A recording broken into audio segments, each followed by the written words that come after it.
Hi students, आज अपना topic है प्रभावी नाभिकीय आवेश। हमने अभी तक यूनिट 3 आवर्त सारणी एवं उसके गुण में जो बेसिक चीज़ें थी आवर्त सारणी के बारे में, अर्थात जो पीरियाडिक टेबल था उसके बारे में हमने सारी बेसिक चीज़ें पढ़ ली थी। अब हम पढ़ रहे हैं जो पीरियाडिक टेबल होता है उसके प्रॉपर्टीज़ के बारे में, उसके गुण के बारे में, जिसमें सबसे पहला गुण है प्रभावी नाभिकीय आवेश, जिसको इफेक्टिव न्यूक्लियर चार्ज कहते हैं। उसको हम स्टेप बाय स्टेप समझते हैं कि ये क्या चीज़ है।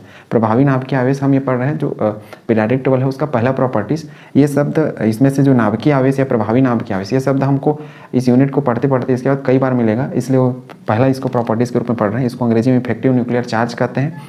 इसको जेड स्टार या फिर जेड इफेक्टिव से दर्शाया जाता है। जेड इफेक्टिव को शॉर्ट फॉर्म में जेड EFF से भी रिप्रेजेंट करते हैं। EFF का अर्थ है इफेक्टिव। तो ये जो सिंबल है वो तीनों में से कोई भी सिंबल से इनको रिप्रेजेंट किया जाता है। प्रभावी नाभिकीय आवेश को ही आवरण प्रभाव भी कहा जाता है। आवरण प्रभाव को अंग्रेजी में स्क्रीनिंग इफेक्ट कहते हैं और इसी को परिरक्षण प्रभाव भी कहते हैं, जिसको अंग्रेजी में शील्डिंग इफेक्ट कहते हैं। शील्डिंग मतलब ये कवच रहता है एक प्रकार से। तो इसको समझते हैं कि इनको आवरण प्रभाव या शील्डिंग इफेक्ट क्यों कहते हैं और जो प्रभावी नाभिकीय आवेश है वो वास्तव में क्या चीज़ है। इस नाभिकीय आवेश सामान्य रूप से नाभिकीय आवेश को जेड से रिप्रेजेंट करते हैं। जेड मतलब जिसको हम परमाणु क्रमांक भी बोलते थे। वास्तव में जो परमाणु होता है हमारा, अर्थात जो एटम होता है, एटम के बीच में ये पाया जाता है न्यूक्लियस। और न्यूक्लियस को हम जो नाभिक रहता है न्यूक्लियस जिसको बोलते हैं, न्यूक्लियस को हम प्लस से रिप्रेजेंट करते हैं। ये जो प्लस रहता है ये होता है प्रोटॉन का, और इसी में साथ में पाया जाता है न्यूट्रॉन। और ये दोनों आपस में मिलकर क्या बनाते हैं, नाभिक अर्थात न्यूक्लियस बनाते हैं। ठीक है।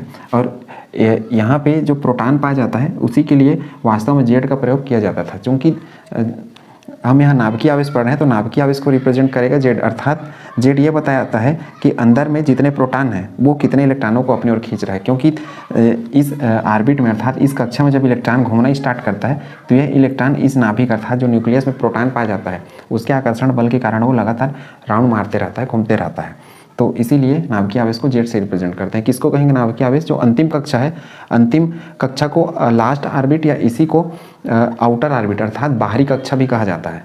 तो नाम इनके शब्दावली से कंफ्यूज नहीं होंगे। बाहरी मतलब देखिए, जैसे मैं इसमें एक और ऑर्बिट बना दिया तो ये पहला हो गया और ये अंतिम, तो इसको चूंकि बाहर है तो बाहरी भी बोल सकते हैं अर्थात आउटर ऑर्बिट। तो अंतिम कक्षा के इलेक्ट्रॉन पर नाभिक का आकर्षण बल कहलाता है नाभिकीय आवेश, जिसको रिप्रेजेंट करते हैं जेड से। मतलब ये जो हमारा नाभिक रहता है इसका इसमें ये जो आउटर रहता है इसके लिए जो आकर्षण बल होता है उसको कहा जाता है नाभिकीय आवेश। आवेश मतलब एक प्रकार से आकर्षण ही है। अब देखिए प्रभावी नाभिकीय आवेश किसको कहते हैं, अर्थात जेड इफेक्टिव या फिर जेड स्टार से जिसको रिप्रेजेंट करते हैं। अंतिम कक्षा के इलेक्ट्रॉन पर नाभिक का कुल आकर्षण बल जिसको जेड इफेक्ट आकर्षण बल क्या कहलाता है, जेड इफेक्टिव। अर्थात यहाँ पे देखिए मैं एक शब्द लिखा हूँ कुल आकर्षण बल और यहाँ पे लिखा हूँ मैं सिर्फ आकर्षण बल। तो आकर्षण बल का अर्थ है कि ये जो नाभिक है वो इस यहाँ के इलेक्ट्रॉनों को कितने बल से अपनी ओर खींच रहा है उसको हम यहाँ पे बोल रहे हैं आकर्षण बल, और वही क्या है, नाभिकीय आवेश। लेकिन यहाँ पे मैं लिखा हूँ कुल आकर्षण बल, तो उसका कारण है कि ये जो अंतिम लास्ट जो ऑर्बिट रहता है इनमें जो इलेक्ट्रॉन पाए जाते हैं उनको इसके पहले अर्थात ये अंदर वाला जो हमारा ऑर्बिट रहता है इनके इलेक्ट्रॉनों के द्वारा प्रतिकर्षण मिलता है। अर्थात ये चूँकि इलेक्ट्रॉन ऋणात्मक होते हैं और पहले से भी इलेक्ट्रॉन वहाँ मौजूद रहते हैं तो वो भी क्या होते हैं, वो भी ऋणात्मक प्रकृति के होते हैं। और एक समान जब चार्ज होता है तो उनमें हमेशा प्रतिकर्षण अर्थात रिपल्सन होता है। तो ये इलेक्ट्रॉन क्या करते हैं, जो नए आने वाले इलेक्ट्रॉन इसमें रहते हैं इनको प्रतिकर्षित करते हैं। प्रतिकर्षित करने के कारण क्या होता है, जो ये नाभिक में इसका आकर्षण तेज रहता है वो आकर्षण यहाँ के जो इलेक्ट्रॉन होते हैं इस ऑर्बिट में अर्थात इस कक्षा में, उसकी वजह से वो कमजोर पड़ जाता है। तो इसीलिए यहाँ पे मैं लिखा हूँ कुल आकर्षण बल जेड इफेक्टिव कहलाता है। अब वास्तव में हम प्रभावी नाभिकीय आवेश की प्रक्रिया कैसे हो रही है और इसके कारण क्या है उसको समझते हैं। तो उम्मीद करता हूँ यहाँ तक का स्टेप आपको समझ में आ गया होगा। देखिए अंतिम कक्षा के इलेक्ट्रॉन नाभिक के आकर्षण द्वारा बंधा रहता है जिससे न्यूक्लियर चार्ज कहते हैं, जिसको मैं यहाँ पे नाभिकीय आवेश लिखा हुई। अर्थात मैं मान लो लिखता हूँ लिथियम का लिखता हूँ परमाणु क्रमांक 3, इसको मैं कक्षा के हिसाब से लिखूंगा तो 2 और 1 लिखूंगा।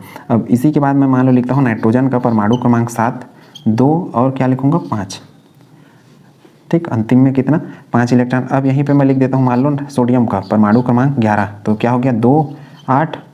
यहाँ सोडियम की जगह दूसरा लिखते हैं, सोडियम में भी होगा लेकिन इसके जगह हम लिखते हैं एल्युमिनियम। एल्युमिनियम 13, 2, 8 और ये 3। तो देखिए ये इसको मैं यदि लिखूँ तो ये हो गया ऐसा, ये हमारा हो गया न्यूक्लियस। ये पहला कक्षा पहला ऑर्बिट जिसमें कितने इलेक्ट्रॉन हैं, 2 इलेक्ट्रॉन हैं जिसको मैं क्रॉस से दिखा रहा हूँ। और ये हो गया लास्ट जिसमें कितना है, सिर्फ 1 इलेक्ट्रॉन है। ठीक है, इसको मैं दर्शाऊँ ऐसे ही। तो पहले में कितने हैं, ये वाले को यदि दर्शाएं तो पहले में है 2 और ये हो गया हमारा अंदर में न्यूक्लियस, और अंतिम में कितने हैं 5, 1 2 3 4 5। अब इसको देखें तो पहले में है 2, उसके बाद है 8, 2 3 4 5 6 7 8 और लास्ट में है टोटल 3। अब ये चीज़ें लिखना तो बहुत आसान है, लेकिन इसमें प्रक्रिया चलता है कि इलेक्ट्रॉन बारी बारी से इसमें आते कैसे हैं कक्षाओं में, तो उसको समझते हैं। मैं इसके लिथियम के उदाहरण से दे रहा हूँ। यहाँ पे वास्तव में हम ये समझने का प्रयास कर रहे हैं कि जो आकर्षण बल होता है नाभिक का, अर्थात जो ये अंदर में न्यूक्लियस रहता है नाभिक, इसका जो आकर्षण बल रहता है इनमें अंतिम इलेक्ट्रॉनों में, तो वो कितना रहता है उसको समझने का प्रयास कर रहे हैं। देखिए इस केस में ये हमारा हो गया न्यूक्लियस अर्थात नाभिक, और ये हो गया पहला कक्षा और ये हो गया अंतिम कक्षा। मतलब ये जो अंतिम मतलब जिसको लास्ट भी बोलेंगे हम लोग, या आउटर या बाहरी कक्षा। अब यहाँ पे जो इलेक्ट्रॉन आते हैं, ये इलेक्ट्रॉन ये अंदर वाला जो रहेगा, जो कक्षा रहेगा अर्थात ऑर्बिट रहेगा, इसके द्वारा ये प्रतिकर्षित होंगे। तो वो जो प्रतिकर्षण के कारण इस नाभिक का यहाँ के इलेक्ट्रॉन के प्रति जो आकर्षण रहेगा, इसका प्रतिकर्षण तो रहेगा ही, इसमें जो इलेक्ट्रॉन है उसका, और इस नाभिक का ये जो बाहर में इलेक्ट्रॉन है उनके प्रति जो आकर्षण रहेगा, वह आकर्षण इसके प्रतिकर्षण के कारण थोड़ा सा कम हो जाता है। तो उसी को हम बोल रहे हैं वास्तव में प्रभावी नाभिकीय आवेश। अब ये मैं दिया लिथियम का 2 और 1। अब यही प्रक्रिया हर एक परमाणु में होता है। ये तो मैं सिर्फ 2 ऑर्बिट बनाया था, देखिए इसमें 2 और 5 लिखा, तो यहाँ भी वही प्रक्रिया होगा। और यहाँ पे तीसरा ऑर्बिट में पहुँच गए तो इसमें अंतिम कौन सा है 3 वाला, और उसके पहले का वाला है ये 8 इलेक्ट्रॉन वाला। और इसमें देखिए ये है सबसे बाहरी और सबसे शुरू का ये, अर्थात इसको मैं अंदर का कक्षा बोलूँगा और इसको मैं बोलूँगा बाहर का कक्षा। इस केस में क्या, ये 8 वाले को मैं अंदर का कक्षा बोलूँगा और इसको बोलूँगा बाहर का कक्षा। तो कक्षा आपने समझ लिया होगा, अर्थात ऑर्बिट कि आउटर ऑर्बिट किसको बोल रहे हैं और इनर ऑर्बिट किसको बोल रहे हैं, वो डिपेंड करेगा। हम इलेक्ट्रॉनिक विन्यास लिखेंगे, अर्थात इनको जब बोर के ऑर्बिट के हिसाब से जब सेट करेंगे ऐसा कक्षा के रूप में, तो ये यहाँ इलेक्ट्रॉनों की संख्या कितनी है उसके हिसाब से हम अंदर का ऑर्बिट या बाहर का ऑर्बिट तय करेंगे। जैसे यहाँ पे सिर्फ 3 इलेक्ट्रॉन है, तो ये अंतिम हो गया और ये अंदर का ऑर्बिट कक्षा हो गया। इसमें भी अंतिम है अंदर का। अब इस केस में देखिए 3 कक्षा बन गया, 1 2 और 3, तो ये अंतिम का हो गया और ये वाला हो गया अंदर का कक्षा, अर्थात इनर ऑर्बिट जिसको बोलते हैं। अब समझते हैं इसमें कि जो प्रभावी नाभिकीय आवेश है वो अंदर के इलेक्ट्रॉन के द्वारा बाहर के इलेक्ट्रॉन को कैसे रिपेल करता है, अर्थात कैसे प्रतिकर्षित करता है। आपको एक उदाहरण लेता हूँ। मान लो मैं लिया एल्युमिनियम का, जिसका परमाणु होता है 13 परमाणु क्रमांक। अब इसको लिखूंगा 2 8 और ये 3। अब इसको मैं ऑर्बिट के रूप में जमाऊँ तो ये देखिए ये हो गया पहला ऑर्बिट, ये हो गया हमारा दूसरा, और ये हो गया हमारा अंतिम वाला ऑर्बिट। अब ये हमारा बीच में है नाभिक अर्थात न्यूक्लियस, जिसमें कितने इलेक्ट्रॉन है, इसमें है 2 इलेक्ट्रॉन, इसमें कितने हैं 8, तो 2 हो गया, 3 4 5 6 7 8। अब इसमें है टोटल 3। अब देखिए 1 2 और 3 कहीं भी रख सकते हैं, ठीक है। अब मैं यहाँ पे बताया कि इसी समय अंतिम कक्षा का इलेक्ट्रॉन आंतरिक कक्षा के इलेक्ट्रॉन द्वारा प्रतिकर्षण अनुभव करता है। कहने का अर्थ है कि हम प्रभावी नाभिकीय आवेश किसको कर रहे हैं, हम प्रभावी नाभिकीय आवेश मतलब इसके द्वारा, अर्थात ये जो नाभिक है इसके द्वारा जो ये अंतिम कक्षा है, इस अंतिम कक्षा के यहाँ चलो यहाँ पे बना देता हूँ इसको। ये जो अंतिम कक्षा है जिसको आउटर ऑर्बिट बोल रहे हैं, इसको ये क्या करता है, ये आकर्षित करता है, मतलब खींचता है अपनी ओर। अब कितना आकर्षण पैदा करेगा, जितना यहाँ पे प्रोटॉन होंगे। अब देखिए एल्युमिनियम में कितना है 13 इलेक्ट्रॉन है, ठीक है 13 इलेक्ट्रॉन है, तो प्रोटॉन भी कितने होंगे, प्रोटॉन भी कितने होंगे 13। अब प्रोटॉन 13 क्यों होंगे, क्योंकि प्रोटॉन जितने इलेक्ट्रॉन होते हैं प्रोटॉन, और प्रोटॉन होता है बीच में। अब यहाँ के इलेक्ट्रॉनों को जो 3 है 1 2 3, इसको ये नाभिक खींचेगा, उसको हम बोल रहे हैं नाभिकीय आवेश।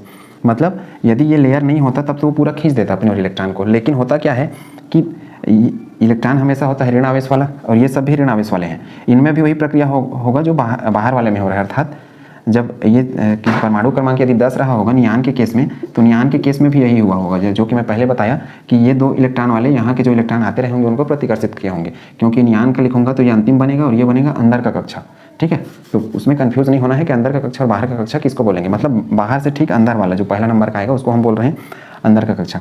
अब इसमें बताया कि इसी समय अंतिम कक्षा के इलेक्ट्रॉन आंतरिक कक्षा के इलेक्ट्रॉन द्वारा प्रतिकर्षण अनुभव करता है। कहने का अर्थ है कि ये जो इलेक्ट्रॉन है ये सब जब इसके द्वारा आकर्षित होंगे तो इसी समय क्या करेंगे, ये जो इलेक्ट्रॉन है अंदर वाले, मतलब इसके बाद वाले, ये सब क्या करेंगे, इसको प्रतिकर्षित भी करेंगे। ये सबको प्रतिकर्षित क्यों करेंगे, मतलब सभी इलेक्ट्रॉन प्रतिकर्षित करेंगे। सभी के लिए बना सकते हैं, सिर्फ मैं 2-3 बना दिया। प्रतिकर्षित इसलिए करेंगे क्योंकि ये इलेक्ट्रॉन क्या है, ऋण आवेश वाला, और यहाँ भी इलेक्ट्रॉन क्या है, ऋण आवेश। और समान आवेश में क्या होता है, समान आवेश में होता है हमेशा प्रतिकर्षण या रिपल्सन। उसकी वजह से क्या करता है, ये उसको बाहर की ओर धकेलता है, लेकिन ये अंदर आता है, आने के प्रयास करता है। ये बाहर की ओर जब धकेलेगा और वो अंदर की ओर जब आएगा तो उस समय क्या होता है, ये जो अंदर का न्यूक्लियस रहता है इसका जो अट्रैक्शन रहता है अर्थात आकर्षण, वो चूंकि इसके धकेलने की अपेक्षा अधिक रहता है। क्यों अधिक होगा, क्योंकि देखिए मैं एल्युमिनियम का ले रहा हूँ तो यहाँ पे 13 हो गया प्रोटॉन। अब ये 13 प्रोटॉन इन इलेक्ट्रॉनों को खींच रहे हैं अपनी ओर, लेकिन यहाँ पे इलेक्ट्रॉन कितने हैं, यहाँ पे इलेक्ट्रॉन 8 हैं। अब ये 8 धकेल रहे हैं सभी इलेक्ट्रॉनों को बाहर के, तो 13 प्रोटॉन है और ये 8 इलेक्ट्रॉन है। 8 मतलब इसमें, तो इस 8 इलेक्ट्रॉन का ताकत ज़्यादा रहेगा कि 13 प्रोटॉन का। सामान्य सी बात है कि 13 प्रोटॉन वाले ज़्यादा तेज रहेंगे और 8 इलेक्ट्रॉन वाले कम तेज रहेंगे, अर्थात इनका ताकत कम रहेगा और इनका ताकत हमेशा रहेगा। अर्थात मैं क्या बोल सकता हूँ कि जो नाभिक का आकर्षण रहेगा, नाभिक का आकर्षण हमेशा क्या रहेगा, हमेशा होगा अधिक। किसकी वजह से, ये अंदर की कक्षा के प्रतिकर्षण की वजह से, प्रतिकर्षण बल से क्या होगा, हमेशा अधिक रहेगा। इस कारण क्या होगा, इलेक्ट्रॉन बैलेंस के साथ इसमें बंधा रहेगा और ऐसा सर्कल मारता रहेगा। अब देखिए इसमें हुआ क्या, इलेक्ट्रॉन द्वारा प्रतिकर्षण अनुभव करता है, आंतरिक कक्षा के इलेक्ट्रॉन द्वारा, मतलब इनके द्वारा ये प्रतिकर्षण अनुभव कर रहा है और अंदर वाला इसको खींच भी रहा है, मतलब अंदर से आकर्षण मिल रहा है नाभिक से। और ये जो आंतरिक कक्षा है अर्थात जो इनर ऑर्बिट है उसके इलेक्ट्रॉनों द्वारा इनको मिल रहा है प्रतिकर्षण। अब इस कारण क्या होगा, अंतिम कक्षा के इलेक्ट्रॉन पर नाभिक का कुल आकर्षण कम हो जाता है। अब कम क्यों हो जाता है, सामान्य सी बात है। देखिए मैं मान लो हमारा जो नाभिक है, इसमें मैं लिख देता हूँ नाभिक मान लो कितना 13 न्यूटन बल से खींच रहा है, ठीक है। नाभिक का आकर्षण, उदाहरण दे रहा हूँ, आकर्षण है नाभिक का 13 न्यूटन, मतलब नाभिक इस इलेक्ट्रॉन को 13 न्यूटन के बल से खींच रहा है अपनी ओर, आकर्षण हो गया ये। और यहाँ पे है ये, चूंकि यहाँ पे तो क्या है 13 है इनकी संख्या, इसलिए सबके सब खींचेंगे। अब यहाँ पे कितनी है, 8 है, तो मैं मान रहा हूँ प्रतिकर्षण किसके द्वारा, जो अंदर के अर्थात इनर जो ऑर्बिट है इनके इलेक्ट्रॉन द्वारा प्रतिकर्षण मिल रहा है इसको 8 न्यूटन का। तो इस हिसाब से ये नाभिक का जो आकर्षण है वो इस पर कितना पड़ा, वो पड़ा होगा इतना 13 ऋण 8 बराबर कितना बनेगा, 5 न्यूटन। अर्थात ये नाभिक तो इसको आकर्षित कर ही रहा है, लेकिन इसके प्रतिकर्षण के कारण इसका आकर्षण कितना होना चाहिए था, इस नाभिक के द्वारा पूरा 13 न्यूटन का आकर्षण मिलना चाहिए था इसको, लेकिन इसके प्रतिकर्षण के कारण कितना न्यूटन मिल रहा है, प्रतिकर्षण के कारण सिर्फ 5 न्यूटन का आकर्षण मिल रहा है। किसको, इन बाहर के इलेक्ट्रॉनों को। तो इसी को बोला जा रहा है कि इसका जो आकर्षण है इनके वो प्रतिकर्षण के कारण क्या हो जाता है, कमजोर हो जाता है। और आकर्षण हमेशा बताया कि नाभिक का आकर्षण हमेशा जो अंदर के कक्षा वाले इलेक्ट्रॉन रहेंगे उनके प्रतिकर्षण से अधिक रहेगा, उसकी वजह से वो इलेक्ट्रॉन बंद की इसमें घूमता रहे। तो उम्मीद करता हूँ यहाँ तक का स्टेप आपने अच्छे से समझ लिया होगा कि ये जो अंदर के कक्षा अर्थात अंदर के ऑर्बिट वाले जो इलेक्ट्रॉन होते हैं वो इनको प्रतिकर्षित करते हैं, और जितना इन इलेक्ट्रॉनों को इस नाभिक का आकर्षण बल मिलना चाहिए, महसूस होना चाहिए, उतना इनकी वजह से उसको नहीं मिल पाता। अर्थात इस केस में यदि मैं मान लूँ क्या इसमें 13 प्रोटॉन है तो इसको 13 न्यूटन का बल इसमें मिलना चाहिए, अर्थात खींचना चाहिए उसको, लेकिन यहाँ पे 8 इलेक्ट्रॉन है जो कि इसको प्रतिकर्षण दे रहे हैं, अर्थात ये सब तीनों इलेक्ट्रॉन को। तो प्रतिकर्षण देने से क्या हुआ, इसके द्वारा इन इलेक्ट्रॉनों को मिलना था 13 न्यूटन, लेकिन 8 का इन्होंने प्रतिकर्षण अर्थात वापस धकेलना शुरू कर दिया। धकेलने से क्या हो गया, जितना मिलना था उससे उसको मिल रहा है कम, 13 के बजाय उसको मिलने लगा 5 न्यूटन का बल, अर्थात 5 न्यूटन का आकर्षण बल। आकर्षित तो हो रहे हैं लेकिन इसकी वजह से कम हो रहा है, इसीलिए क्या है इलेक्ट्रॉन दूर दूर रहते हैं और गैप बने रहते हैं इसके प्रतिकर्षण और इनके आकर्षण के कारण, मतलब इसके ये जो अंदर के इलेक्ट्रॉनों के प्रतिकर्षण के कारण ये इलेक्ट्रॉन बैलेंस अवस्था में रहते हैं, घूमते रहते हैं और अरेंज रहते हैं सही क्रम में। अब इनको हम एक प्रकार से ऐसे समझ सकते हैं कि ये जो हमारा क्या बोल सकते हैं, ये हमारा हो गया न्यूक्लियस अर्थात नाभिक, और ये हो गया हमारा आउटर ऑर्बिट अंतिम कक्षा, इसको बोल सकते हैं अंतिम कक्षा जिसको लास्ट ऑर्बिट बोल रहे हैं, और ये क्या हो गया आंतरिक कक्षा जिसको इनर ऑर्बिट कहते हैं, इनर मतलब अंदर वाले, और ये क्या हो गया हमारा, ये हो गया नाभिक। अब यहाँ पे जो इलेक्ट्रॉन है, ई से दर्शा रहा हूँ इसको, ये इलेक्ट्रॉन क्या कर रहे हैं, यहाँ इधर जो इलेक्ट्रॉन है इनको ये कर रहे हैं प्रतिकर्षित अर्थात बाहर धकेल रहे हैं, लेकिन ये जो इलेक्ट्रॉन है ये इलेक्ट्रॉन किसके द्वारा, इस न्यूक्लियस के द्वारा अंदर की ओर भी है, मतलब अंदर की ओर आकर्षित है। तो इनके द्वारा प्रतिकर्षण और नाभिक के द्वारा आकर्षण, और इस कक्षा के द्वारा मतलब आंतरिक कक्षा जिसको इनर ऑर्बिट कहते हैं। इसके द्वारा क्या मिल रहा है, प्रतिकर्षण अर्थात रिपल्सन। ये हो गया आउटर ऑर्बिट या फिर लास्ट ऑर्बिट भी बोल सकते हैं, अंतिम। ये हो गया न्यूक्लियस।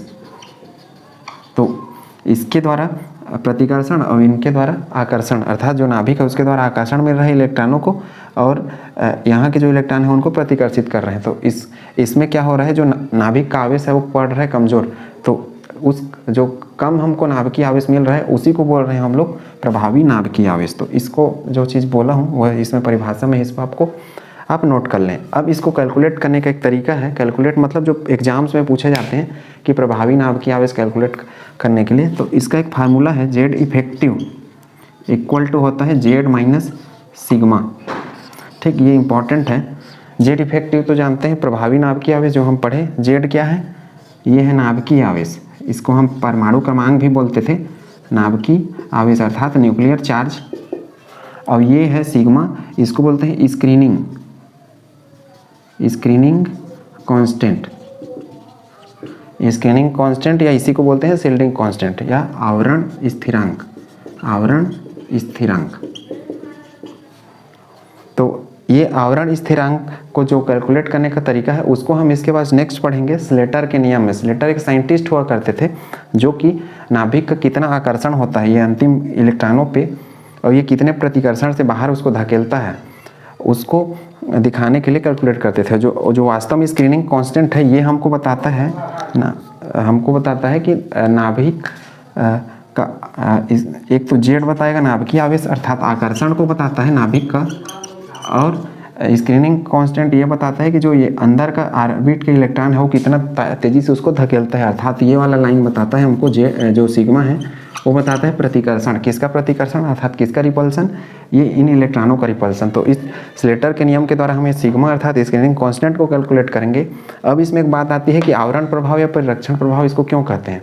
तो आवरण प्रभाव हम इसको इसलिए कहते हैं क्योंकि जब इलेक्ट्रॉन यहाँ पे अधिक घने हो जाते हैं, जैसे इस केस में 8 इलेक्ट्रॉन है, तो ये एक प्रकार से ऐसा पूरा घेरा बना देते हैं। घेरा बनाने से क्या होता है कि इनका पूरा एक लेयर बन गया, सुरक्षा कवच बन गया। इस कारण क्या है, जो ये नाभिक अर्थात न्यूक्लियस रहता है इसका आकर्षण इस पर कमज़ोर हो जाता है, जितना होना चाहिए उतना नहीं होता।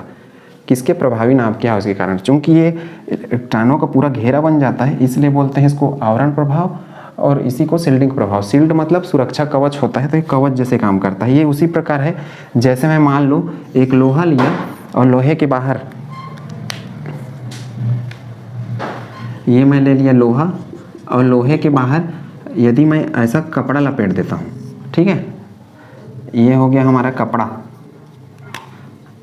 रेड वाला को हमने माना है लोहा और जो ब्लू वाला है इसको हम मान लेते हैं कपड़ा। तो लोहे के ऊपर मैं कपड़ा लपेट दूं और यहाँ पे मान लो चुंबक रख देता हूँ, चुंबक, तो कपड़ा क्या करेगा, कपड़ा क्या काम करेगा, लोहे और चुंबक के जो आकर्षण बल है उसको कमज़ोर कर देगा। तो बस वैसे ही ये जो हमारा परमाणु रहता है उसमें जो इलेक्ट्रॉन जब ज़्यादा हो जाता है इस एरिया में, तो ये एक कवच जैसा काम कर देते हैं, पूरा घेरा बना लेते हैं, इसलिए आवरण प्रभाव कहते हैं, इसी को परिरक्षण प्रभाव कह देते हैं। तो ये उसी प्रकार है जैसे एक लोहा ले और लोहा के बाहर में हम लोग कपड़ा लपेट दें और उसको चुंबक के पास ले जाएं, तो क्या होगा कि जो चुंबक है उसका आकर्षण बल उस लोहे के प्रति कमज़ोर हो जाएगा, जिससे वो जितना जब वो खुला रहेगा बिना कपड़े के, तो जितना तेज़ी से वो लोहा चुंबक की ओर आकर्षित होगा उतना तेज़ी से जब कपड़ा लपेटेंगे तो नहीं हो पाएगा, अर्थात वो भी कमज़ोर करेगा। तो बस उससे हम उसको तुलना कर सकते हैं। तो उम्मीद करता हूँ यहाँ तक चीज़ें आपने अच्छे से समझ लिया होगा। अब हम सीख रहे हैं कैलकुलेट करना कि इसमें जो सिग्मा होता है जो कि प्रतिकर्षण को बताता है इन अंदर की कक्षा अर्थात इनर ऑर्बिट के जो इलेक्ट्रॉन होते हैं उनको, तो ये सिग्मा स्लेटर के नियम से कैलकुलेट करते हैं। तो नेक्स्ट पढ़ते हैं स्लेटर का नियम। अब इसको हम कैलकुलेट करते हैं इस फार्मूला से जो कि पहले भी बताया गया है। जेड यहाँ नाभिकीय आवेश जो कि आकर्षण को बताता है, किसका आकर्षण, जो न्यूक्लियस है उसके आकर्षण को, किसके लिए, जो लास्ट इलेक्ट्रॉन होता है अर्थात कोई भी जो अंतिम कक्षा का इलेक्ट्रॉन रहेगा उसके लिए। और जो सिग्मा है, सिग्मा एक स्क्रीनिंग कांस्टेंट है। इसी सिग्मा को कैलकुलेट करने के लिए स्लेटर ने अपना नियम दिया था बहुत पहले, जिसके द्वारा हम कितना आकर्षण में कमी हुआ अर्थात जो इलेक्ट्रॉन होता है उस पर जो नाभिक का आकर्षण है वो कितना है वो कैलकुलेट किया जा सकता है, जिसके लिए अलग अलग डाटा है। ये जो सिग्मा है वो वास्तव में प्रतिकर्षण बल को बताता है। प्रतिकर्षण बल मतलब अंदर के जो इलेक्ट्रॉन है वो बाहर के इलेक्ट्रॉनों को कितना तेज़ी से बाहर प्रतिकर्षित तथा रिपेल कर रहे हैं उस चीज़ को बताता है। अब इसके आधार पर हम देखिए सिग्मा की गणना करने के लिए स्लेटर का नियम हमको लगाना पड़ेगा। सिग्मा यहाँ पे क्या है, स्क्रीनिंग कांस्टेंट है जिसको आवरण स्थिरांक कहते हैं, जो कि हमने पहले भी समझा कि आवरण इफेक्ट अर्थात आवरण प्रभाव और या शील्डिंग इफेक्ट किसको कहते हैं, प्रभावी नाभिकीय आवेश किसे कहते हैं, सारा चीज़। सबसे पहले हमको जो क्वेश्चन दिया रहेगा उसमें जो तत्व रहेगा या फिर जो आयन रहेगा कोई भी, उसका इलेक्ट्रॉनिक कॉन्फ़िगरेशन लिखना रहेगा। इलेक्ट्रॉनिक कॉन्फ़िगरेशन के बाद उसको हमको रेडियस या ऑर्बिट के अनुसार जमाना रहेगा। इलेक्ट्रॉनिक कॉन्फ़िगरेशन हम सबसे पहले लिखेंगे एनर्जी के हिसाब से अर्थात ऊर्जा के अनुसार, जो कि आप के नियम के अनुसार है, लेकिन उसको हम जमाएंगे फिर रेडियस या जिसको त्रिज्या बोलते हैं या फिर कक्षा के अनुसार, अर्थात एनर्जी के बाद हम उसको कक्षा के बढ़ते क्रम में जमाएंगे 1 2 3 4 5 ऐसे करके।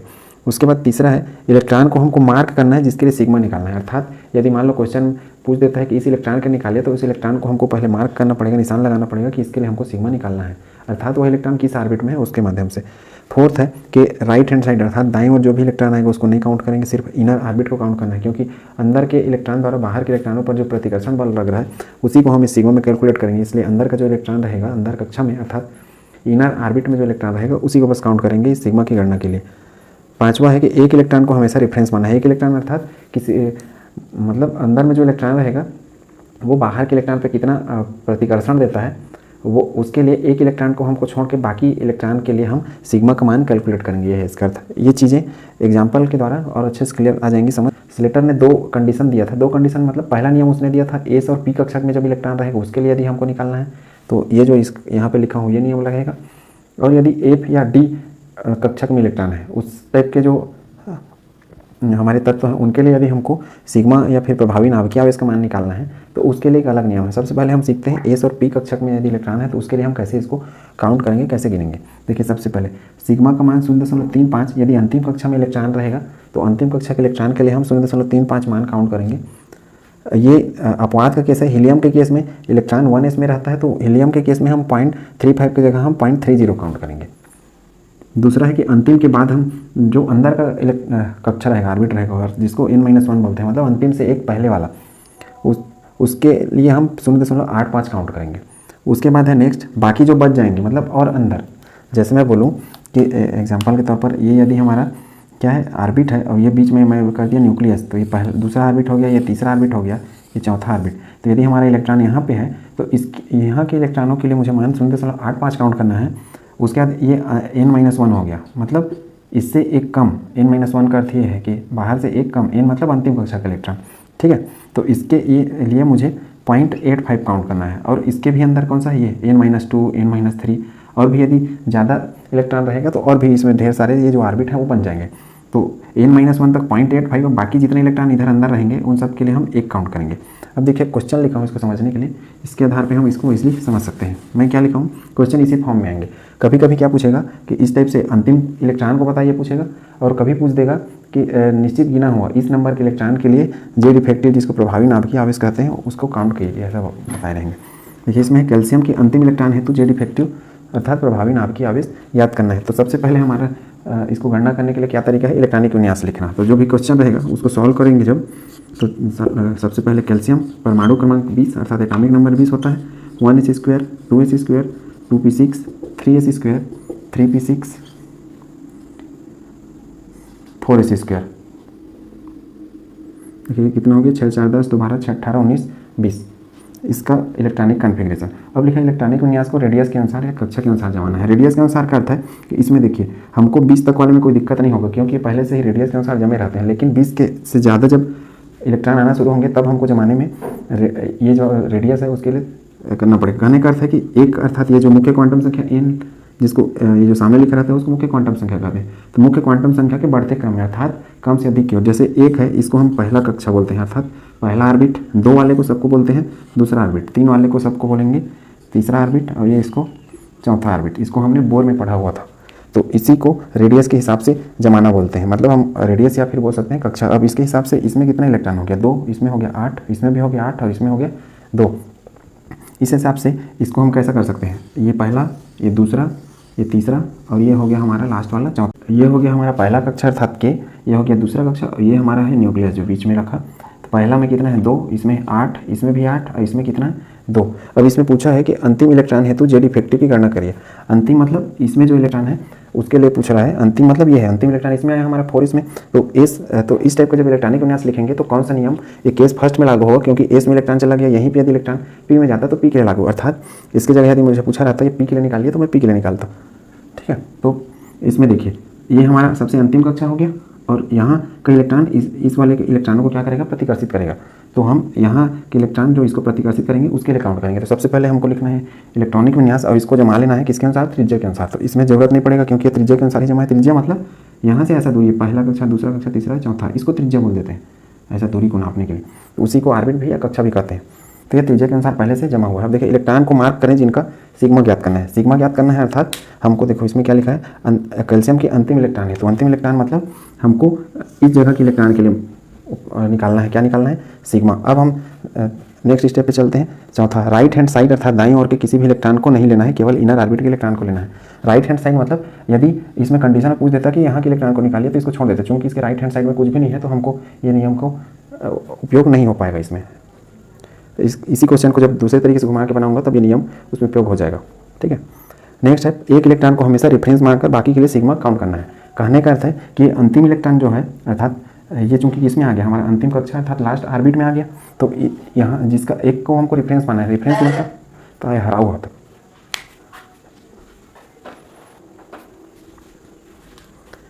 अब इसमें अंतिम इलेक्ट्रॉन पूछा है, अर्थात इसमें से एक को हम रेफरेंस मानेंगे। इसमें जो लास्ट लिखा वन इलेक्ट्रॉन को हमेशा रेफरेंस मानकर बाकी के लिए सिग्मा काउंट करना है। कहने का अर्थ है कि जिस इलेक्ट्रॉन के लिए हमको निकालना है, क्या निकालना है, सिग्मा। सिग्मा क्या है, प्रतिकर्षण को बताता है। तो इसमें देखिए टोटल कितने हैं, परमाणु क्रमांक टोटल 20 है। अब 20 में से मैं कोई एक को रखूंगा यहाँ से, ठीक है, और बाकी 19 के द्वारा, क्योंकि 19 जो इलेक्ट्रॉन है वो एक को प्रतिकर्षित करेंगे ना। तो कहने का अर्थ है कि 20 के 20 इलेक्ट्रॉन के लिए हमको सिग्मा नहीं निकालना है।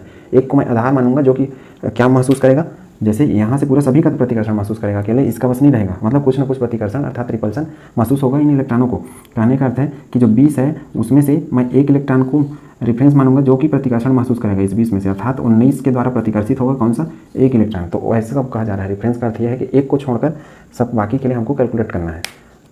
ठीक। अब देखिए इसमें मैं काउंट कर लेता हूँ, यहाँ कितना इलेक्ट्रॉन है। सबसे पहले हम ऑर्बिट देख लेते हैं। ये है हमारा अंतिम ऑर्बिट, इसको हम बोलेंगे एन। एन मतलब होता है अंतिम ऑर्बिट, स्मॉल एन अर्थात अंतिम कक्षा। इसको बोलेंगे हम n-1। n-1 मतलब इससे अंदर चले गए, मतलब ये वाला, सॉरी ये अंतिम है n, तो इससे एक कम ये और इससे कम ये, अर्थात इसको हम क्या बोलेंगे n-2 और इसको हम क्या बोलेंगे n-3। तो उम्मीद करता हूँ ये कॉन्सेप्ट आपको समझ में आ गया होगा।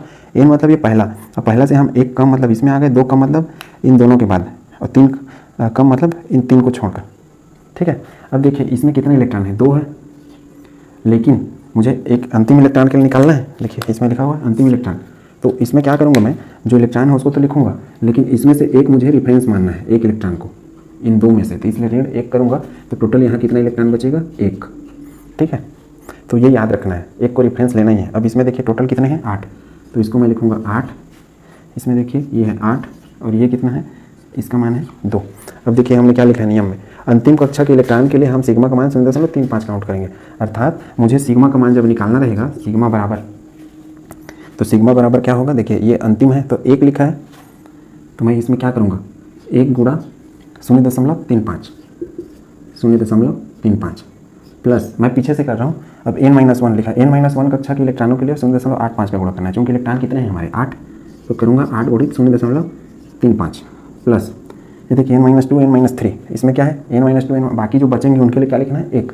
इस हिसाब से देखिए यहाँ पे कितना है n-2 n-3 मतलब 1 गुणित 8 करूँगा इसको, प्लस इसको क्या करूँगा 1 गुणित 2। तो उम्मीद करता हूँ यहाँ तक आपने समझ लिया होगा। अब इस तरीके से जब हम इनको जोड़ देंगे गुणा करके, तो हमारा क्या मान आ जाएगा, इससे मान आ जाएगा सिग्मा का। अब मुझे क्या निकालना है, प्रभावी नाभ की आवेश अर्थात जेड इफेक्टिव। तो जेड इफेक्टिव का फार्मूला क्या है हमारा, जेड माइनस सिग्मा। ठीक, तो इसमें क्या लिखा है, कैल्शियम, तो कैल्शियम का परमाणु क्रमांक कितना होता है, कैल्शियम का परमाणु क्रमांक होता है 20।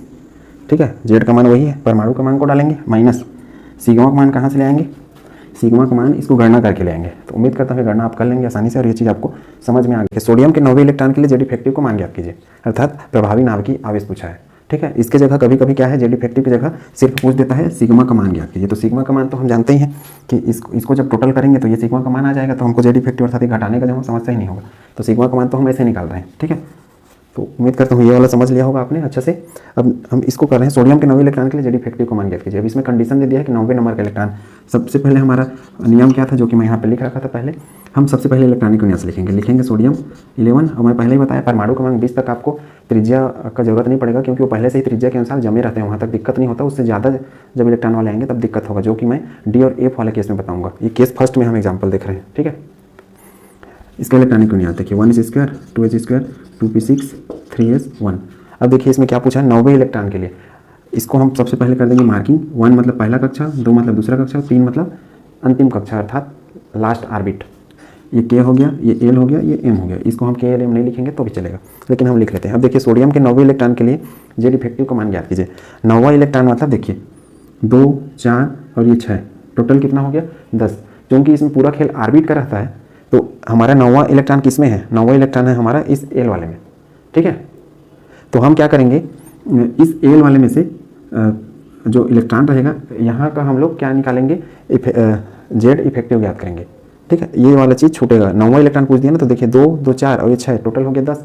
तो 9वां इलेक्ट्रॉन हमारा ये दूसरे कक्षा में आ रहा है, और दूसरे कक्षा में आ रहा है तो इसके लिए हम क्या करेंगे, सबसे पहले तो इलेक्ट्रॉन लिख लेते हैं। देखिए अंतिम कक्षा है ये, तो एक मैं नियम लिखा था कि राइट हैंड साइड अर्थात जो दाएं साइड पे आता है उसके लिए हमको कुछ भी नहीं करना है। अब देखिए हमको यहाँ वाले के लिए निकालना है, और ये हमारा दायां साइड है, ये वाला पोर्शन यहाँ से, ये दायां और ये बायां। तो इस साइड का हमको जरूरत नहीं है इस केस की वजह से। यदि अंतिम पूछता तो इसका निकालते, ठीक है। केस दे दिया तो 9वां मतलब इस दूसरे में आ रहा है, इसलिए हमको इसका जरूरत नहीं है, इसलिए इसका मान क्या हो जाएगा, इसमें है इलेक्ट्रॉन 1 और इसका हम मान लेंगे 0, ठीक है।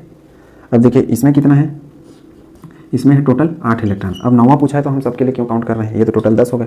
तो हम यहाँ पे एक ध्यान देने वाली बात है कि यहाँ 8वां पूछा रहे, 7वां पूछा रहे, 9वां पूछा रहे, 10वां पूछा रहे, यहाँ पे कक्षा के जो इलेक्ट्रॉन होते हैं उनके द्वारा रिपल्सन किया जाता है। अब हमको थोड़ी ना पता है कि कौन से 9वां नंबर का, इसमें से टोटल 6, 2, 8, 8 में से कौन से 9वें नंबर का इलेक्ट्रॉन है, इसलिए हम उस सब चीज़ को इंक्लूड कर रहे हैं। देखिए टोटल 8 इलेक्ट्रॉन है, लेकिन एक उस नियम में लिखाया था कि एक इलेक्ट्रॉन को हमको रिफरेंस मानना है। क्यों रिफरेंस मानना है, क्योंकि ये टोटल 6, 4, 10, इस 10 में से मैं एक इलेक्ट्रॉन के ऊपर प्रतिकर्षण महसूस होगा, ठीक है। मतलब सबके लिए हम सबके सब तो प्रतिकर्षित नहीं कर सकते, अर्थात ये टोटल यहाँ पे ये 8 और ये वाला है 2, तो टोटल ये 10 इलेक्ट्रॉन है। तो 10 के ऊपर मैं 10 का यदि सिग्मा निकाल लूँगा तो फिर ये प्रतिकर्षण किसके ऊपर दिखाएंगे, ये किसी के ऊपर नहीं दिखाएंगे। लेकिन इसमें से एक रेफरेंस ले लूँगा 9 + 1, तो ये 9 इलेक्ट्रॉन इसके ऊपर प्रतिकर्षण दिखाएंगे। इस तरीके से टोटल हो जाएगा 10 इलेक्ट्रॉन, ठीक है। चूँकि 9वां कंडीशन पूछा है इस वजह से, यदि इसको निकालना रहता तो मैं 10 को अलग करता और इसको अलग करता, ठीक। अब देखिए इसमें एक कम करना है, ये हमने ले लिया रेफरेंस, इसको रेफरेंस इलेक्ट्रॉन बोल रहे हैं, जिसको मैं राउंड कर रहा हूँ। अब टोटल यहाँ इलेक्ट्रॉन कितने हो गए, यहाँ इलेक्ट्रॉन हो गए 7, यहाँ तो है ही 2 और ये तो हो गया 0 इसके मान की वजह से।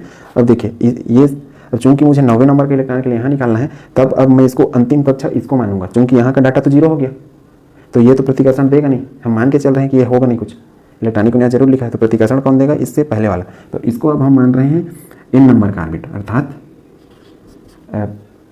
अंतिम, और इससे पहले कौन आ जाएगा, ये n-1। तो उम्मीद करता हूँ यहाँ तक आपने समझ लिया होगा। अब देखिए इसमें हमको सिग्मा कैलकुलेट करना है। सिग्मा मतलब जो प्रतिकर्षण है अर्थात स्कैनिंग कांस्टेंट है। n वाले के लिए देखिए इसके लिए 7 इलेक्ट्रॉन है, गुणा हमने क्या लिखा है 0.35 अंतिम कक्षा वाले के लिए। अब चूँकि इसमें के इलेक्ट्रॉन को हमको छोड़ना है, इसलिए हम इनको, ये अंतिम कक्षा है लेकिन हम सिर्फ 9वें के लिए निकाल रहे हैं, तो 9वें के हिसाब से ये अब अंतिम मानेंगे हम इसको, तो इसके पहले का ये हो जाएगा, ठीक है। तो इस हिसाब से इसका क्वेश्चन सॉल्व किया जाए। देखिए 7 है तो 7 पूरी 0.35 प्लस, अब यहाँ पे देखिए 2, लेकिन n-1 के लिए कितना करना है, n-1 के लिए 0.85, 0.85, तो ये इस तरीके से काउंट करना है। तो उम्मीद करता हूँ यहाँ तक आपने अच्छे से समझ लिया होगा। अब ऐसा एस और पी के केस में देखिए, इसमें यहाँ पी भी है, यहाँ एस भी है, तो इस केस में ऐसा ही होगा, ठीक है। लेकिन जब डी में चला जाएगा, इधर इलेक्ट्रॉनिक विन्यास हमारा आगे डी में चला जाएगा, तो उसके लिए अलग नियम है। अभी इलेक्ट्रॉनिक विन्यास जिसमें एस तक रहेगा उसके लिए ऐसा नियम चलेगा, मतलब परमाणु क्रमांक 20 तक के लिए, 1 से 20 तक। तो इसके द्वारा हम निकाल लेंगे सिग्मा। और ये देखिए जेड का मान सोडियम के लिए कितना होता है, जेड का मान सोडियम के लिए होता है जेड माइनस ये सिग्मा, और ये क्या निकालेंगे हम लोग, जेड इफेक्टिव सोडियम के लिए होता है 11 ऋण सिग्मा का मान यहाँ से निकाल के जो 9वां नंबर का इलेक्ट्रॉन है उस पर कितना क्या होता है प्रभावी नाभिकीय आवेश है नाभिक का, वो हमको इस तरीके से पता चल जाएगा स्लेटर के नियम से। तो उम्मीद करता हूँ ये चीज़ आपने अच्छा से सीख लिया होगा, समझ लिया होगा। क्लोरीन के 14वें इलेक्ट्रॉन के लिए हमको जेड इफेक्टिव याद करना है। अब देखिए क्लोरीन का परमाणु क्रमांक होता है 17, इसका इलेक्ट्रॉनिक विन्यास ऐसा होता है। अब इसमें 14वें इलेक्ट्रॉन के लिए पूछा है, तो देखिए 6, 4, 10 हो गया, 10, 2, 12 और 5, 17, मतलब 14वां इलेक्ट्रॉन हमको कहाँ मिलेगा, इस पॉइंट पे मिलेगा, ठीक है। अब 14वां इलेक्ट्रॉन इस पॉइंट पे मिलेगा, तो उस हिसाब से चूंकि इसके इस साइड पे कुछ नहीं है, इसके पहले केस में देखिए यहाँ पे अलग चीज़ था, 9वां इलेक्ट्रॉन मतलब ये था और ये राइट हैंड साइड था, इसलिए ये वाला पॉइंट हमने छोड़ दिया था। लेकिन यहाँ पे 14वां इलेक्ट्रॉन इसमें आ गया, तो इसके राइट हैंड साइड अर्थात दाएं साइड पे कुछ नहीं है, इसलिए अभी हम इसको काउंट करना स्टार्ट करेंगे। अब देखिए इसमें टोटल कितने हैं, 7 इलेक्ट्रॉन, तो मैं यहाँ पे लिखूँगा 7, लेकिन मुझे एक इलेक्ट्रॉन अर्थात 14वें नंबर के इलेक्ट्रॉन के लिए क्या निकालना है, जेड इफेक्टिव, तो मैं क्या करूँगा -1 ये करना है, ठीक है। -1 मतलब एक को हमने रिफरेंस मान लिया। अब टोटल इलेक्ट्रॉन कितना हो गया, अब इलेक्ट्रॉन हो गया टोटल इसमें 7 की जगह हो गया इलेक्ट्रॉन 6। अब इसमें देखिए ये कौन सा है, ये हमारा अंतिम वाला nth लेवल का है, और ये कौन सा है, ये है हमारा n-1, और इसके पहले वाला ये हो गया n-2, इधर और रहता तो n-3 होता। इसमें इलेक्ट्रॉन है 8 और इसमें इलेक्ट्रॉन है 2। देखिए अंतिम n वाले लेवल के लिए अर्थात अंतिम कक्षा अंतिम ऑर्बिट के इलेक्ट्रॉन के लिए कितना काउंट करना है, अंतिम के लिए हमने क्या लिखा है 0.35। तो डायरेक्ट मैं इसमें सिग्मा निकाल देता हूँ। सिग्मा निकालने के लिए क्या करना पड़ेगा मुझे, देखिए 6 है यहाँ पे तो गुणा करूँगा 0.35, ठीक है। 8 है तो इसमें गुणा किसका करूँगा, n-1 के लिए देखिए 0.85 और देखिए n-2 के लिए गुणा 1। इस तरीके से इसको गुणा करने के बाद हमारे पास क्या आ जाएगा, सबको जोड़ देना है। मतलब ऐसा 2 गुणित 1 प्लस 8 गुणित 0.85 प्लस 6 गुणित 0.35, इससे क्या आ जाएगा, सिग्मा का मान आ जाएगा। तो सिग्मा का मान अलग से पूछेगा तो हम सिग्मा का मान निकाल लेंगे। और जेड इफेक्टिव पूछेगा तो जेड, चूँकि इसमें जेड इफेक्टिव अर्थात प्रभावी परमाणु संख्या पूछा है, जिसको जेड स्टार भी बोलते हैं, जो कि शुरुआत में आपको बताया गया है। तो जेड इफेक्टिव निकालने के लिए हमारे पास क्या है फार्मूला, जेड माइनस सिग्मा। तो जेड क्लोरीन के लिए परमाणु का मान कितना होता है 17, ऋण ये जो सिग्मा का मान आएगा उस मान को हम यहाँ पे रखेंगे तो क्लोरीन इसके लिए क्या निकल जाएगा, ये मान निकल जाएगा। हीलियम के अंतिम इलेक्ट्रॉन के लिए जेड इफेक्टिव याद करिए। अपवाद वाला क्वेश्चन है तो इसके लिए मैं क्या करूँगा, सॉल्व। हीलियम परमाणु क्रमांक 2 1s² हुआ। अब यही इसका पहला और यही अंतिम है, तो अंतिम है मतलब ये n लिखूँगा इसको, और n के लिए मुझे चूँकि n का संख्या यहाँ पे कितना है, n का संख्या है यहाँ पे 2, लेकिन मुझे रेफरेंस लेना है 1, तो 2 ऋण 1 करूँगा। 1 मतलब टोटल 2 इलेक्ट्रॉन है तो एक इलेक्ट्रॉन दूसरे को प्रतिकर्षित करेगा ना, तो अब हो गया टोटल 1। अब इसी का मान मुझे 0.30 कैलकुलेट करना है, किसके लिए, जब सिग्मा का मान निकालूंगा तो हीलियम के केस में। तो हीलियम अपवाद है, उस केस में ये करना है। ये सब स्लेटर के द्वारा दिया गया था। अब नेक्स्ट हम पढ़ते हैं कि डी और एफ कक्षक में जब से संबंधित यदि इलेक्ट्रॉन से, अब यदि कोई तत्व है जिसका अंतिम इलेक्ट्रॉन या तो डी में रहे या तो एफ में, अर्थात जिसमें एफ या फिर डी ऑर्बिटल रहे, उस टाइप के तत्वों के लिए हम ये तरीका अपनाएंगे। पहला नियम सेम है, अंतिम कक्षा का इलेक्ट्रॉन रहेगा तब उसमें सिग्मा का मान 0.35 करना है, और बाकी के नियम इसमें एक एक्स्ट्रा है 0.85। तो इसमें जो हमारा केस सेकंड है, केस सेकंड में या तो डी में या फिर एफ में, एन का अर्थ होता है यहाँ पे अंतिम कक्षा, और ये भी एन का अर्थ अंतिम कक्षा अर्थात लास्ट जो ऑर्बिट होता है उसके लिए, कि लास्ट ऑर्बिट में डी या एफ है तो उससे हम अंतिम कक्षा का जो इलेक्ट्रॉन रहेगा उसमें 0.35 रखेंगे सिग्मा के लिए, और उससे पहले जो भी आएंगे सबके लिए 1 रखेंगे। मतलब ये बहुत ईजी और सरल नियम है। अब इसमें क्वेश्चन करके देखते हैं। देखिए क्वेश्चन इस तरीके से मिलेगा कि जैसे लिखा जिंक के अंतिम इलेक्ट्रॉन के लिए जेड इफेक्टिव की गणना करिए। तो हमारा सबसे पहले तरीका है इलेक्ट्रॉनिक विन्यास लिखना। तो हम सबसे पहले क्या लिखेंगे, इलेक्ट्रॉनिक विन्यास लिखेंगे। जिंक का परमाणु क्रमांक होता है 30, और 30 के लिए हम लिखेंगे 1s², 2s², 2p6, 3s², 3p6, 4s², 3d10। ये किसके अनुसार लिखा, ये मैं लिखा अफबाऊ के अनुसार। अब हमने दूसरा नियम पढ़ा है कि उनको त्रिज्या या ऑर्बिट के अनुसार लिखना है। तो त्रिज्या और ऑर्बिट के लिए सबसे सरल तरीका है जो एक लिखा है, मतलब ये 1s, 2s2, 2p6 ये एक साथ हो गए, 3 वाले एक साथ 3s2, 3p6, और देखिए एक 3d यहाँ है, इसको मैं 3d10 कर दिया, तो ये एक साथ हो गया, और ये 4s2, तो ये बन गया हमारा ऑर्बिट या फिर त्रिज्या के अनुसार। ठीक है। अब देखिए इसमें लिखा है अंतिम इलेक्ट्रॉन। अब अंतिम इलेक्ट्रॉन हमारा कौन सा है इसमें, मतलब हमको इस तरीके से पहले जमाना है। इसमें देखने पे तो ये लगता है, लेकिन हमको त्रिज्या या ऑर्बिट के अनुसार रखने पर ही पता चल पाएगा अंतिम इलेक्ट्रॉन कहाँ पे है। ठीक है, इसमें देखने पे ये समझ में आता है, लेकिन वास्तव में अंतिम इलेक्ट्रॉन यहाँ पे रहता है। ठीक है, ये ऊर्जा के बढ़ते क्रम में इसलिए है, लेकिन ये हमको इलेक्ट्रॉन के अनुसार, मतलब इलेक्ट्रॉन के जो हमारा ऑर्बिट होता है उसके हिसाब से रखा गया है, अर्थात त्रिज्या के अनुसार रखा गया है। तो इस तरीके से हमको उसको कन्वर्ट करना है त्रिज्या के अनुसार। दूसरा नियम हो गया। तीसरा, जिसके लिए हमको निकालना है उसको मार्किंग करना है। तो ये हमारा हो जाएगा 4s वाला, ये मतलब उस ऑर्बिट को हमको मार्क कर लेना है इसके अंतिम इलेक्ट्रॉन के लिए। देखिए लिखा है अंतिम इलेक्ट्रॉन के लिए, याद करें। अब नेक्स्ट है कि जिसको मार्किंग की उसके यदि राइट साइड में कुछ है तो उसको नहीं करना है, हमको लेफ्ट साइड वाले के लिए सिग्मा काउंट करना है। तो राइट साइड में तो कुछ नहीं है, इसके पहले वाले केस में था एक में जिसको हमने 0 काउंट किया था, सिग्मा का मान 0 रखा था वहाँ पे, इसके इस साइड पे। अब देखिए इस साइड पे कितने हैं, 10, 6, 16 और 2 कितना हो गया 18। यहाँ पे हैं 18 इलेक्ट्रॉन, यहाँ पे कितने हैं 8 इलेक्ट्रॉन, और यहाँ पे कितने हैं 2 इलेक्ट्रॉन। ये कौन सा है हमारा, ये तो हो गया अंतिम। और यहाँ पे कितना है 2, लेकिन हमको एक को मानना है रेफरेंस। ठीक है, रेफरेंस मतलब जिसके लिए हमको जेड इफेक्टिव निकालना है, अर्थात सिग्मा का मान निकालना है, प्रतिकर्षण को बताना है। तो हम 2 है इसलिए एक को रेफरेंस मानेंगे जिसके लिए हमको निकालना है। ये एक इलेक्ट्रॉन मतलब जो जितने हैं उसमें एक को घटाना है हमको अंतिम कक्षा जिसमें हम निकाल रहे हैं। तो ये हो जाएगा, अभी यहाँ पे इलेक्ट्रॉन टोटल हो गया 1। अब यहाँ पे 18, यहाँ पे 8 और यहाँ पे 2। ये देखिए हमारा nth है, nth मतलब ये हमारा अंतिम कक्षा, ये अंतिम से पहले का ऑर्बिट और उससे और 2, n-2 मतलब अंतिम से 2 पहले, और ये n-3। अब देखिए n के लिए हमको क्या काउंट करना रहता है, चूँकि एक इलेक्ट्रॉन है तो अंतिम कक्षा के इलेक्ट्रॉन के लिए 0.35, तो मैं क्या लिखूँगा 1 गुणित 0.35 प्लस n-1 n-2 n-3 सब के लिए क्या करना है 1 करना है, तो मैं लिखूँगा 18 गुणित 1 प्लस 8 गुणित 1 प्लस 2 गुणित 1। ये इस तरीके से हमको क्या मिल जाएगा सिग्मा, इसको स्क्रीनिंग कांस्टेंट बोलते हैं। सिग्मा निकालने के बोलते हैं तो सिग्मा निकल गया। अब इसमें पूछा है जेड इफेक्टिव, तो जेड इफेक्टिव का हमारा फार्मूला है Z minus sigma. Z zinc के लिए कितना होता है, जिंक के लिए होता है 30 ऋण सिग्मा।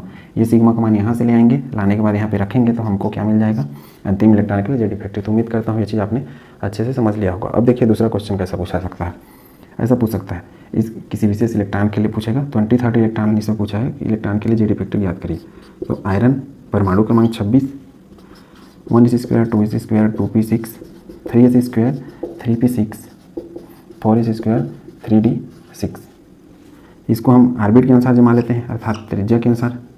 3 वाला एक साथ आ जाएगा तो क्या हो जाएगा, देखो 1s² 2s² 2p6 ये हुआ, ये हम इसको ऑर्बिट के अनुसार जमा रहे हैं या त्रिज्या के अनुसार भी बोलते हैं। 3p6 3d6 ये हुआ और ये 4s2। अब देखिए इसका परमाणु क्रमांक होता है 26, उस हिसाब से 24 तो इसमें हो गया, 25 और 26 इलेक्ट्रॉन। अंतिम पूछता तो यहाँ से करते, इसमें पूछ रखा है कौन सा 23वां नंबर का पूछा है। तो 23वां नंबर का इलेक्ट्रॉन हमको कहाँ मिलेगा, हमको मिलेगा इस ऑर्बिट में 23वां नंबर का इलेक्ट्रॉन। क्यों देखिए 6 6 12 13 14 और 14 और 10 कितना होता है 24 और वो 2 26। चूँकि 23वां के लिए पूछा है, अब देखिए हमारा राइट हैंड साइड वाला नियम लागू हो जाएगा। इसमें 2 इलेक्ट्रॉन है, इसके लिए हम सिग्मा कुछ काउंट नहीं करेंगे, अर्थात इसको लेना ही नहीं है, ये वाले को हम नहीं लेंगे कुल मिला के, ठीक है। चूँकि हमको 23वें नंबर के लिए निकालना है अर्थात यहाँ के इलेक्ट्रॉन के लिए, तो मैं इसमें टोटल कितने हैं देखिए 6 6 12 13 14। अब चूँकि यहाँ के लिए निकालना है मुझे, तो अब अंतिम कक्षा इसको ना मान करके मुझे इस चीज़ को मानना है। इसमें देखिए अंतिम को निकालना था इसलिए अंतिम कक्षा ये था, मतलब जिसको निकालना रहता है जो ऑर्बिट रहता है उसको हम अंतिम कक्षा मानते हैं निकालने के समय, ठीक है। तो इसको हम अंतिम कक्षा अर्थात n मानेंगे, ये हो जाएगा n-1 और ये क्या हो जाएगा n-2। इसके लिए तो हमने 0 काउंट किया क्योंकि राइट साइड पे है, हमको यहाँ पे काउंट करना है इसलिए हर चीज़ यहाँ से लेंगे। अब देखिए 6 6 12 13 14, यहाँ पे 14 इलेक्ट्रॉन है, लेकिन मुझे एक को क्या मानना है रेफरेंस मानना है, तो क्या करूँगा मैं ऋण 1 करूँगा। तो टोटल कितना हो जाएगा इलेक्ट्रॉन, यहाँ पे टोटल इलेक्ट्रॉन हो गया 13 और यहाँ पे इलेक्ट्रॉन कितने हैं 6 2 8 और यहाँ पे 2। अब सिग्मा निकालना है मुझे, तो देखिए ये n वाला हो गया 13, तो n के लिए ये देखिए हम चूँकि d वाला लिख रहे हैं तो ये ऊपर वाले ये जो नियम है ये अप्लाई नहीं होंगे। हम इसके लिए काउंट कर रहे हैं d या f वाले केस में, तो ये क्या हो जाएगा 13 गुणित 0.35 होगा प्लस 8 है तो 1 गुणित 8